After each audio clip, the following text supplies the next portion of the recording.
Australia की team एक जमाने में सबसे शक्तिशाली टीमों में से एक थी। क्रिकेट की हिस्ट्री में ऑस्ट्रेलिया से बेहतर कोई टीम नहीं थी। पिछले 3 वर्ल्ड कप 1999, 2003 और 2007 और उन तीनों वर्ल्ड कप में लगातार 3 ट्रॉफी उठाने वाली ऑस्ट्रेलिया एक ऐतिहासिक आंकड़े बना रही थी कि उस वक्त क्रिकेट की धरती में ऑस्ट्रेलिया की क्या औकात थी। 4 बार की विश्व विजेता टीम 2011 के वर्ल्ड कप में एक बार फिर से रिकी पॉन्टिंग की अगुवाई में खेल रही थी। एक ऐसा कप्तान जिसकी कप्तानी में ऑस्ट्रेलिया ने कभी भी पराजय नहीं देखी थी, जिसकी कप्तानी में ऑस्ट्रेलिया ने पिछले 2 वर्ल्ड कप में लगातार अपराजित सर्वशक्तिमान होने का वर्ल्ड रिकॉर्ड बनाया था, जो लगातार 24 मैचों से अपराजित थी। टूर्नामेंट में ऑस्ट्रेलिया ने अपने सभी 11 मैच जीते।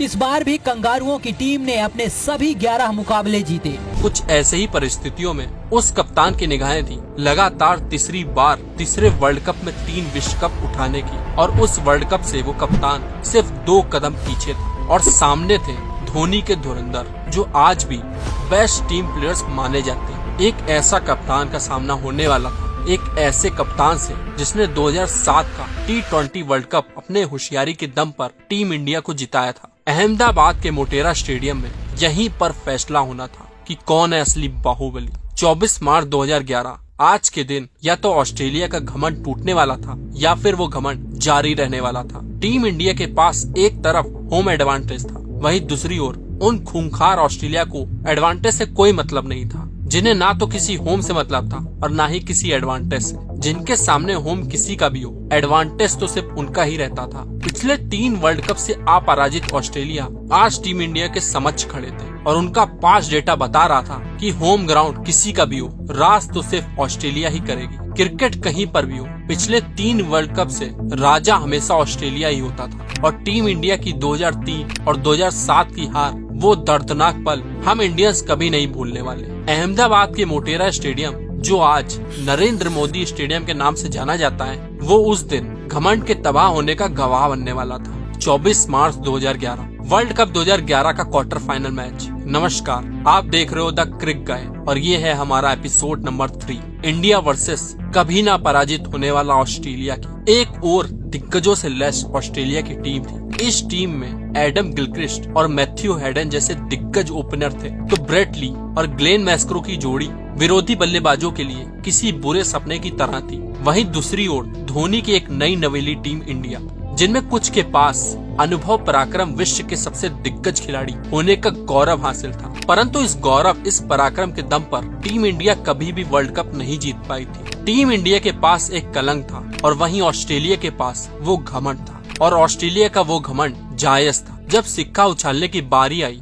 तो क्रिकेट पंडितों ने साफ कह दिया कि अगर ये सिक्का ऑस्ट्रेलिया के पक्ष में गिरा तो इंडिया का जीतना नामुमकिन हो जाएगा, और वही हुआ जिसका डर था। सिक्का ऑस्ट्रेलिया के पक्ष में गिरता है और ऑस्ट्रेलिया ने पहले बल्लेबाजी करने का निर्णय लिया। ऑस्ट्रेलिया का यह निर्णय टीम इंडिया के जख्मों में एक और कलंक का इशारा था। उस मैच से पहले कहा जाता था कि टीम इंडिया पिछले 6 बार ऑस्ट्रेलिया के सामने लक्ष्य का पीछा करने उतरी थी, और जब कभी भी टीम इंडिया को लक्ष्य का पीछा करने का मौका मिला, हर बार टीम इंडिया की शर्मनाक हार हुई थी। अहमदाबाद के मोटेरा स्टेडियम में जहां ऑस्ट्रेलिया का ये घमंड आज जारी रहने वाला था, या फिर उस घमंड की पटकथा का समापन था, उस घमंड पर विराम लगने वाला था, या फिर वो घमंड अपराजित और अखंड रूप से जारी रहने वाला था। कप्तान महेंद्र सिंह धोनी के टॉस हार जाने के बाद दिग्गजों के बयान बदल चुके थे, क्योंकि चेस करते हुए टीम इंडिया ने कभी भी ऑस्ट्रेलिया को पराजित नहीं किया था, और ये रिकॉर्ड बता रहे थे कि ऑस्ट्रेलिया दामन टीम इंडिया पर कितना हावी थी। कुछ ऐसे ही हालात में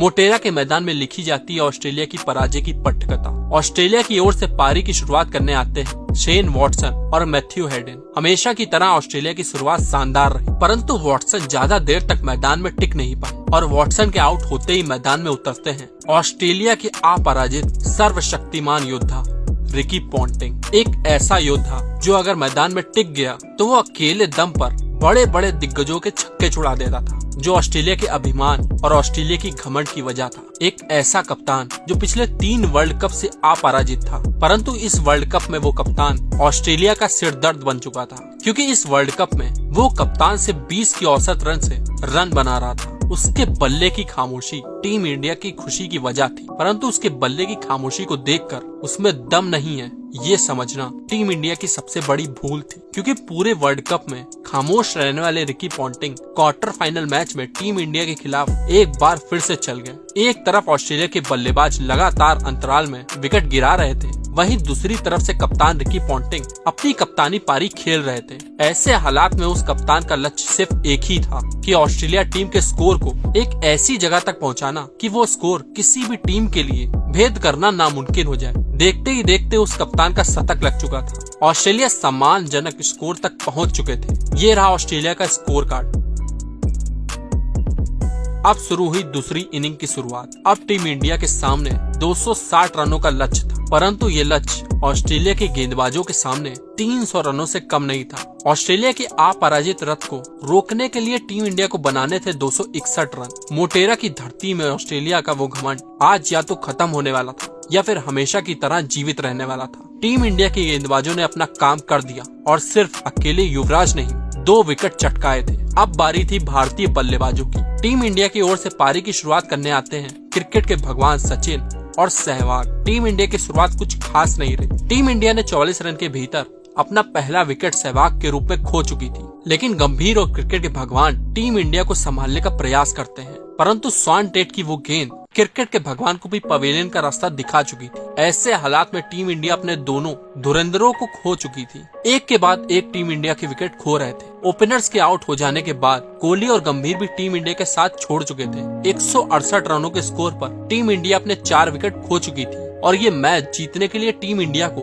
अगले 101 गेंदों में 93 रनों की जरूरत थी। ये लक्ष्य बिल्कुल भी आसान नहीं था। 101 गेंदों में 93 रन बनाने के लिए क्रीज पर मौजूद थे टीम इंडिया के कप्तान और टीम इंडिया के युवराज, परंतु 187 रन के स्कोर पर टीम इंडिया के कप्तान भी टीम इंडिया का साथ छोड़ चुके थे। टीम इंडिया का कप्तान ब्रेट ली का शिकार बन चुके थे। आधे से अधिक टीम इंडिया पवेलियन पहुंच चुकी थी। संकट के बादल अब टीम इंडिया के स्तर पर मंडरा रहे थे। जो जीत आसान दिख रही थी वो अब थोड़ी मुश्किल हो चुकी थी। ऐसे हालात में क्रीज पर मौजूद थे सुरेश रैना और युवराज सिंह। पूरी जिम्मेदारी इन दोनों बल्लेबाजों पर थी। अगर ये दोनों बल्लेबाज मैदान में रह गए तो टीम इंडिया का सफर जारी रहेगा, अगर नहीं तो ये वर्ल्ड कप का सपना ही बनने वाला। टीम इंडिया के कप्तान अब टीम इंडिया के साथ नहीं थे और क्रिकेट के भगवान अब मैदान से क्रिकेट देख रहे थे। विस्फोटक सहवाग से उम्मीद टूट चुकी थी। टीम इंडिया अपने बुरे हालात में फंस चुकी थी। ऐसे हालात में युवराज सिंह ने पहले पारी को संभाला और रैना ने ऑस्ट्रेलिया पर आक्रमण किया।